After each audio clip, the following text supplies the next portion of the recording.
And this is Chauncey J. Kent.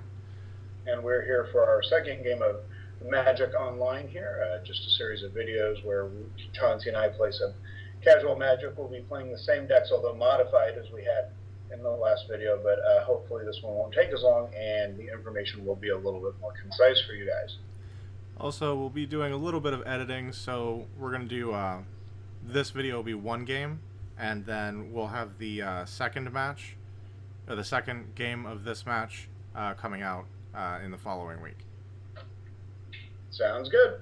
All right, so let's All get. right, we ready? We ready to get started? Yeah, let's do this. All right.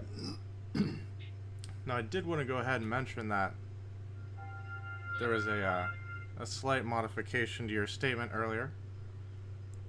As it turns out, I am not playing exactly the same deck. Oh, okay. Well, that's fine. I did decide to go ahead and make something new and fun. Okay, sounds good. We're gonna keep. So this will be a surprise to me, ladies and gentlemen. I have no idea what he's doing. But we're going to start with a duress here. Duress allows me to tamper with his hand. Oh goodness. Be glad it's not a Thoughtseize. I would find a way to counter that, but I don't have any mana yet, so. Alright, so we got Sea God's Revenge here. Yes, I do. Return 3 creatures your opponents control their owner's hands. I don't like that much. And a Disperse, which honestly returns non-land permanent to its owner's hand. The Disperse having the lower casting cost, and thus being more relevant soon, is the more relevant threat, and I accidentally clicked the wrong thing. So it's Sea God's Revenge in the graveyard. All right. Well, there you go. So again, something that would never happen if we were playing a paper format, but these are computers, and for some reason they didn't really set it up so that you could take moves back. Right. For some reason. I mean, there's an undo button under the options, but it doesn't really work. It only works for untapping mana, oddly enough. That's it? Yeah. Interesting. That's all it works for. But anyway. Alright, so we'll finish that up. Alright. Excellent. So, we'll get this guy out. We'll get this guy out. Ah, yes. Elvish Mystic. Mana Ramper. Yep. Meaning that now Chauncey has access to more mana than I do because he's played a mana source that isn't a land. In Magic the Gathering, you're only allowed to play one land per turn, and that's how they kind of control the size of what you can do when you rent mana, it means that you've got a deck that's got a lot of non-land mana sources that you can play out multiples of during a given turn. Yep. Okay. So it's good for getting out the big creatures soon. Yep. And needs you to click OK. Yep, there we go. Alrighty. So he can't attack because he's got Summoning Sickness. And of course, Summoning Sickness is just you just cast it this turn, and thus it can't attack or be tapped. Right? You can't. For any reason. Yeah. Yeah. So you couldn't even use it to get mana this turn. Correct. All right, and it needs to OK again. All right.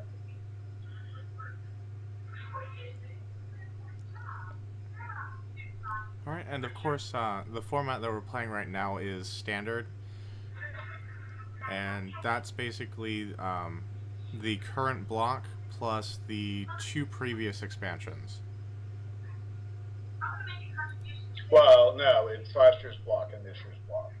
In this case, it's Return to Ravnica and Theros, and then the current core set, which is M14. Oh, so you can go all the way back to Ravnica? Yeah, you can do Return to Ravnica, Gatecrash, Dragon's Maze, Theros, Born of the Gods, and M14 is all standard legal range. Okay, so it's always current block and previous block plus current core. Right. Okay. Right. Well, that's good to know.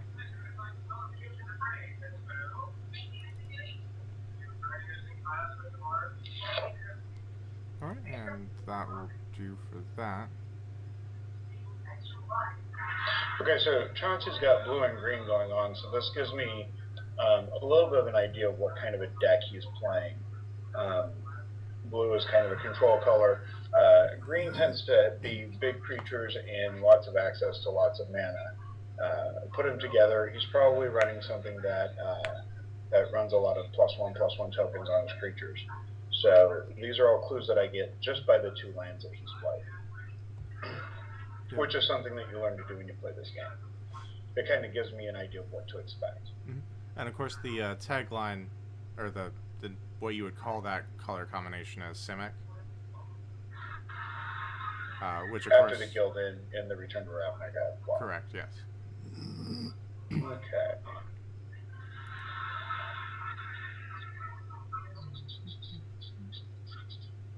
I'm going to shift that to the bottom of the library. Alright, on to combat phase. I have no creatures, so there is no combat. And it's Chauncey's turn. Alright. So let's see what we can do here.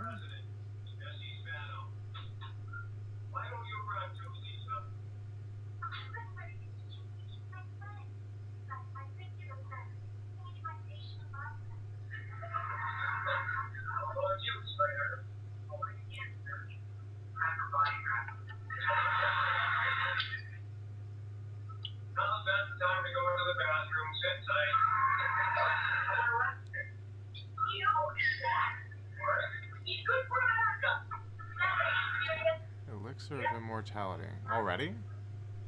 What that does is I can tap 2 mana, the elixir, sacrifice the elixir, I'm going to gain 5 life, shuffle my graveyard, and the elixir of immortality Okay. Back into my library. So it's a good way to get cards back into play that I've used before. Now, Bubbling Cauldron, which is the beginnings of Chauncey's favorite combo in this very casual deck. It is, yes. So. That's the spirit. Let the campaign begin.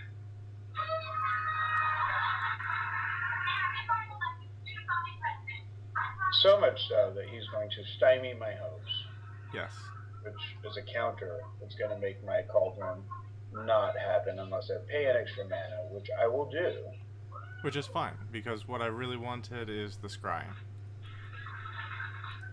And for me to be tapped out. That too. It always helps. Chauncey, why don't you explain what scrying is? Scrying is a mechanic that was... Do you know when that was introduced? I don't, but it wasn't with Theros. It's an older mechanic. No, it's an older mechanic.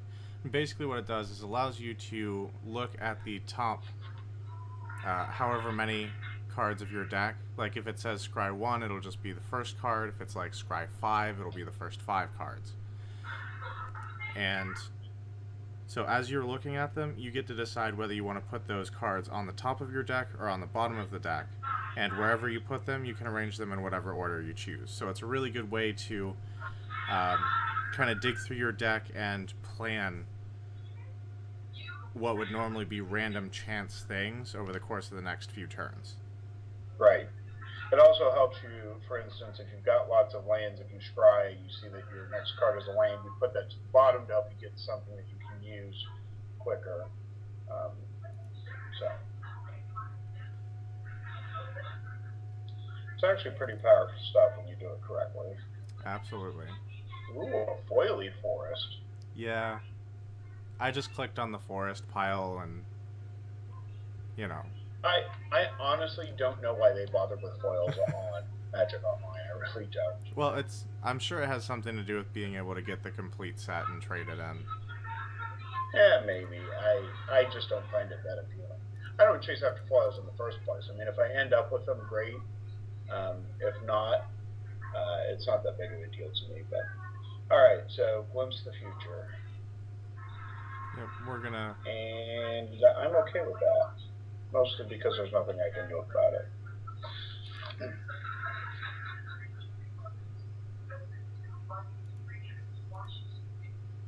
All right, and there we go.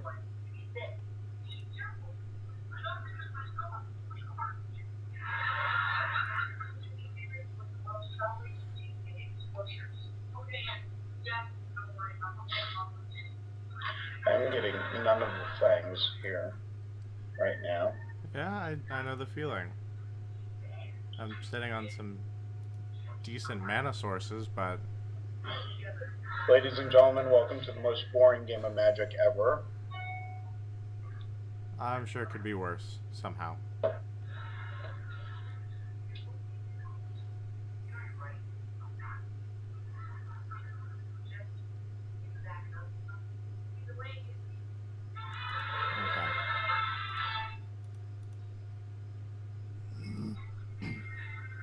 There you go. There would be something. Yep. And In the words of Han Solo, it's worse. At least for me it is.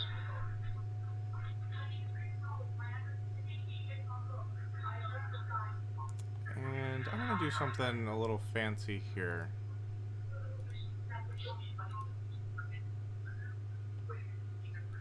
Oh! This is fancy. He's going to return it to his hand, which triggers its heroic ability so you can draw a card. There we go. That was absolutely worth it. Okay. It's a little bit of an offbeat way to accomplish that, but okay. Yeah, well. Do what you gotta do.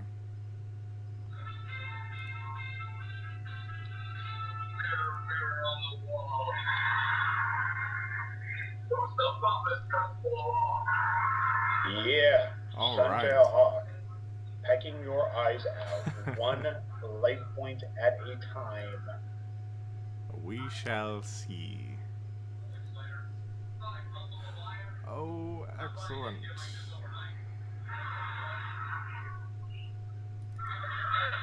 Yes, we can.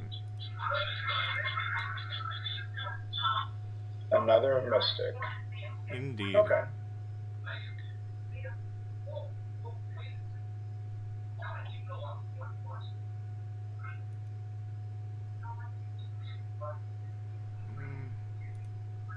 And we'll do this as well.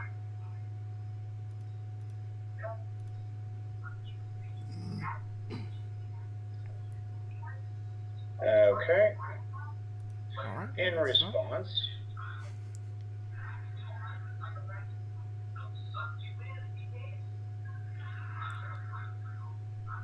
we're going to last prep that sucker. Oh, man. Now, that gave That's Chauncey unkind. some life, but that's okay. I'm not necessarily okay with that. No, I will gladly give you 4 life for that creature. I know, but isn't there like a contract or something that I have to approve? I don't think there is, no. All right, well, if that's All right, the so way we're that's gonna played. we're gonna scry again. Yep, that's going straight to the bottom of the library. Now, the Scrylands came out with Theros, isn't that correct? Yes, Scrylands are a new thing. They're with Theros. And what they do is they come into play tapped. They provide you with 2 different colors of mana, either one or the other, not both at the same time. Right. And when they come into play, they allow you to scry 1, which is a good thing. It's a little bit of a slow mana fixing because they come into play tapped, which means you can't use them the turn that you play them. But if you play them wisely, they don't have to slow you down necessarily. And the scrying is a powerful enough thing that they're worth running. I think it's funny, people griped about them when they first came out and said that they were horrible and not playable, and why would Wizards of the Coast do this to us? And every dual-colored deck I've ever seen runs them. It's hilarious. Mana Swift Sliver.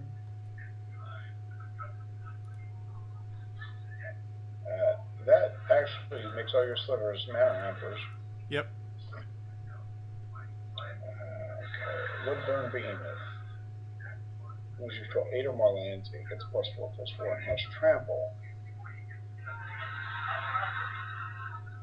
He controls 7 lands, which means that I need to take care of that like yesterday-ish. Yes, and it's Probably. actually the reason I've held it back so long is because I was waiting to have those lands initially, so Right. there wouldn't be much he could do about it.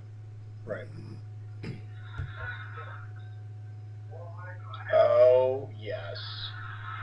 Yes, please. And for those of you who don't know, I hate this card. Alright, so Banisher Priest exiles a target creature opponent controls.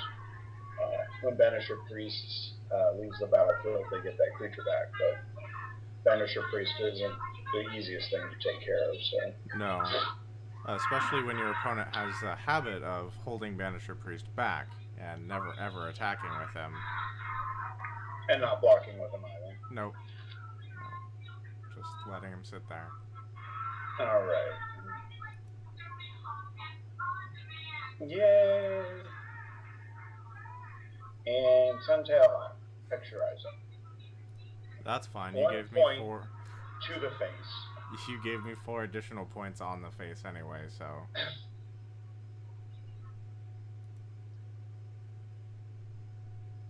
Alright.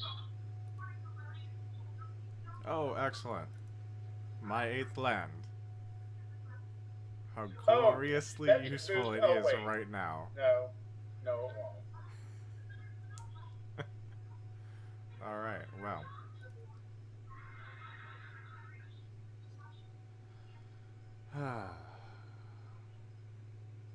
Come at me, bro. Now, I could attack, but both my creatures are 1/1s.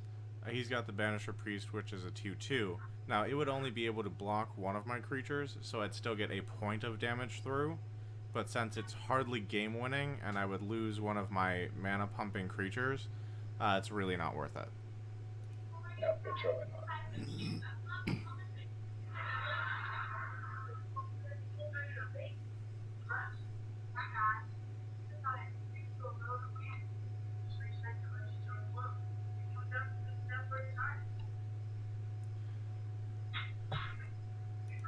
Fine. Have your Bog Brew Witch.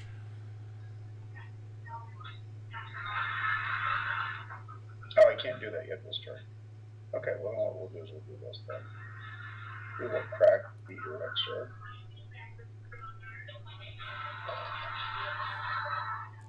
And so what the elixir does is allows him to shuffle his discard pile back into his deck,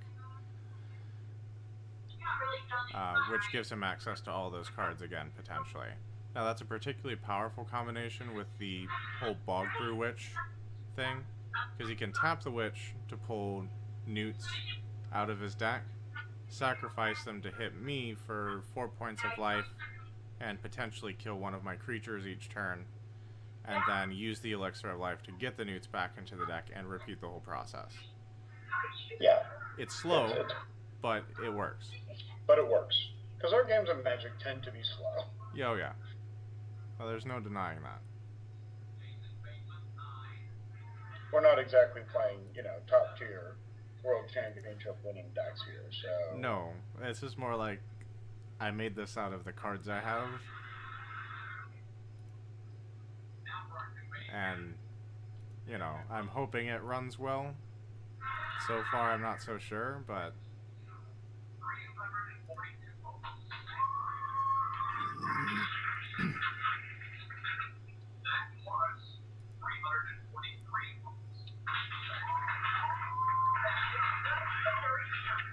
So I'm seeing a definite trend towards mana flooding for this.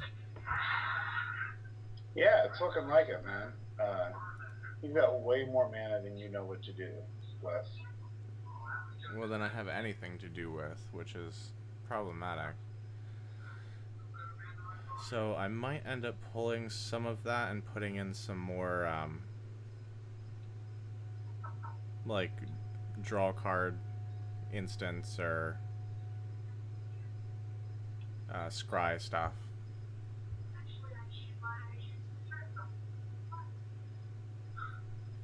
Alright, so here he's sacrificing a Newt with Bubbling Cauldron, which is going to hit me for 4 life and give him 4 additional life.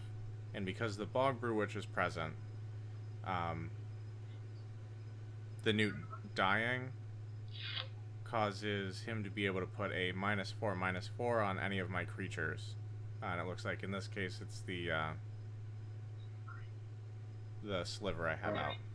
Yeah.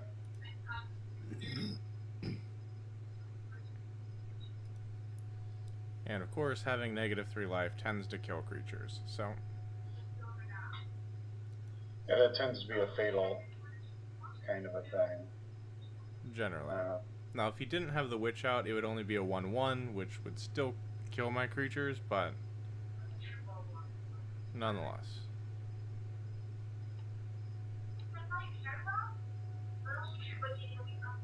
He's hitting you for 2 points this time. You better watch out. That's all I have to say. Yes.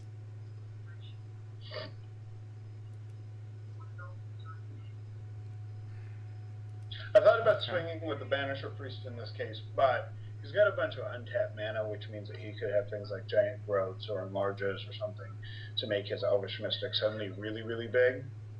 And I didn't want to risk that, so I just went ahead and held back the Banisher Priest. Just because I don't know what he's got in his hand. I mean, he's got one card. Heaven knows it could be something really bizarre. So, anyway. It's very true. You never really do know what's in your opponent's hand unless you have a card that reveals that. So it's always good to err on the side of caution.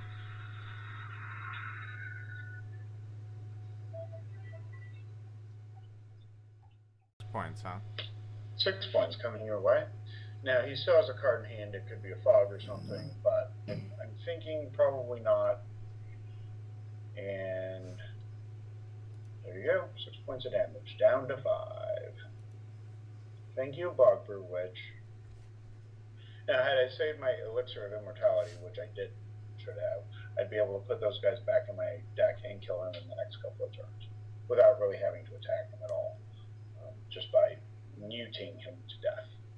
Alright, so we're going to go ahead and concede this match. And I'm going to go ahead and reveal my hand so he knows what's going on here. An island and a forest, which means that you need to look at your yes. yours again. And I'll reveal my hand.